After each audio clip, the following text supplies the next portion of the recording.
World War II reached its final stages, Japanese forces found themselves cornered.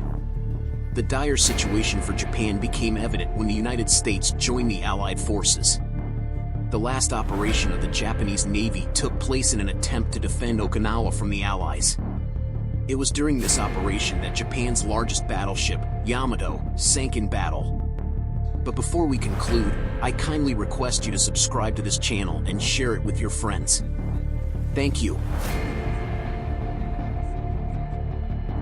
After continued defeats in the battles of the Solomon Islands, Philippine Sea, and the Battle of Leyte Gulf, the Imperial Japanese Navy's combined fleet was on the verge of destruction. By early 1945, Japan only had a limited number of operational warships and a small number of pilots and aircraft. Most of the remaining Japanese warships of the combined fleet were docked in various ports in Japan, while the larger ships were based in Kure, Hiroshima. Following the invasions of Saipan and Iwo Jima, the Allied forces began launching attacks on the main islands of Japan. As a prelude to the planned invasion of the Japanese mainland, the Allies invaded Okinawa on April 1, 1945. In March, Japanese military leaders explained their future plans to Emperor Hirohito, stating that a massive air assault would be carried out by Japan, including the use of special kamikaze attack units if the Allies invaded Okinawa. The emperor then asked, "What about the Navy? What are they doing to help defend Okinawa?" Feeling pressured to take action, the high-ranking naval officials devised suicide missions involving their remaining operational warships, including the battleship Yamato. According to the plan designed by Admiral Toyoda Somu, the commander-in-chief of the combined fleet, Yamato and its escort ships were assigned to attack the U.S. fleet escorting the landing of American troops west of Okinawa. Yamato and its fellow were to defend themselves as artillery guns on the way to Okinawa and fight until the enemy destroyed them. After their ships were destroyed, the surviving crew members were required to abandon the ships and fight against the U.S. forces on land. Yamato and its fellow ships departed from Kure towards Tokuyama, Yamaguchi, off the coast of Midajiri, Japan. On March 29, 1945, Admiral Seiichi Ito, as the commander of Operation Tengo, actually wanted to disobey the orders. He refused to give the order to his troops to carry out a mission he believed was futile and pointless. Admiral Ito believed that the plan was a waste of lives and fuel. Knowing this, Captain Atsushioi, the commander of the escort fleet, opposed Ito's response and stated that this operation was intended to uphold the traditions and honor of the Japanese Navy. Meanwhile, Rear Admiral Ryanosuke Kusaka departed from Tokyo on April 5, 1945, by plane to Tokuyama in an attempt to persuade Admiral Ito to accept the operational plan. Initially, the fleet rejected Kusaka's persuasion and fully supported Admiral Ito's decision. However, Admiral Kusaka explained that the naval attack would serve as a diversion to divert the attention of American aircraft from the impending air attacks by the Japanese Army against the U.S. fleet in Okinawa. He also explained that Japan's national leaders, including the Emperor, expected the Navy to do its best to defend Okinawa. After hearing additional explanations from Kusaka, the naval fleet accepted the proposed plan. The ship's crew members were briefed on the mission objectives and given the opportunity to opt out if they wished, but no one was willing to be left behind. However, new crew members, those who were ill, and those who were hesitant were ordered to leave the ship. The ship's crew underwent their final training session before the mission, focusing on damage control procedures. Fueling of the ships took place at midnight. On April 6, 1945, at 1600 hours, Yamato, under the command of Admiral Ito, along with the light cruiser Yahagi and 8 destroyer escorts, departed from Tokuyama to begin the mission.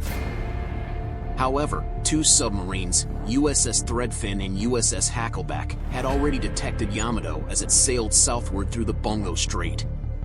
They did not immediately attack but instead alerted the U.S. fleet about the presence of the Japanese battleship convoy.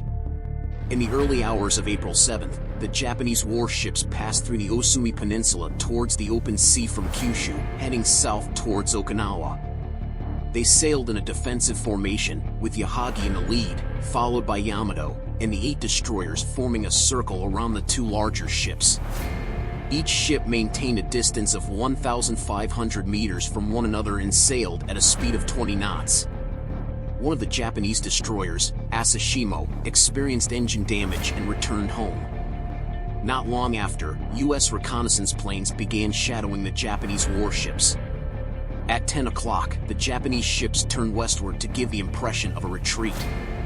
However, at 11:30, after being detected by 2 PBY Catalina amphibious aircraft, they reversed course towards Okinawa and fired their 460mm guns at the PBY Catalina. Finally, at around 10 o'clock on April 7th, the U.S. Navy launched an aerial attack in several waves involving nearly 400 aircraft from the 11 aircraft carriers of Task Force 58, under the command of Vice Admiral Mark A. Mitcher. The 11 aircraft carriers included Hornet, Bennington, Belleau-Wood, San Jacinto, Essex, Bunker Hill, Hancock, Bataan, Intrepid, Yorktown, and Langley. The accompanying fighter aircraft consisted of F-6F Hellcats, SB-2C Helldiver dive bombers, and TBF Avenger torpedo bombers. In addition, 6 battleships such as Massachusetts, Indiana, New Jersey, South Dakota, Wisconsin, and Missouri, escorted by destroyer ships including Alaska and Guam, were also assigned to intercept the Japanese fleet if the aerial attack failed. The unprotected Japanese fleet, lacking air cover, made it easy for U.S. aircraft to launch attacks without fear of resistance from Japanese planes. After a 2-hour flight from Okinawa, the U.S. aircraft arrived above the Japanese fleet and circled over the formation of Japanese ships. The first wave of the U.S. aircraft attack began at 12:30. The Japanese ships increased their speed to 25 knots, 46 kilometers per hour, initiated evasive maneuvers, and retaliated with anti-aircraft fire. Yamato carried nearly 150 anti-aircraft weapons, including the large-caliber 460mm guns capable of firing specialized anti-aircraft shells. Torpedo bombers targeted the left hull of the ship in an attempt to capsize it. At 12:46, a torpedo hit Yahagi directly in the engine room, killing all crew members in the engine room and causing the ship's engines to stop. The destroyer Isokase attempted to assist Yahagi but was heavily damaged and sunk shortly after being attacked. Yahagi then capsized and sank at 14:05. The surviving crew members of Yahagi were adrift at sea and could see Yamato in the distance. Yamato was still seen moving southward, continuing to resist the attacks from U.S. aircraft. However, in reality, Yamato's fate was only a few minutes away from sinking. During the first wave of the attack, Yamato maneuvered intensely.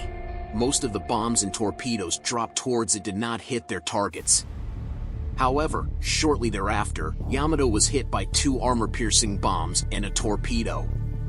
As a result of the attack, an uncontrollable fire broke out in the rear superstructure of the ship.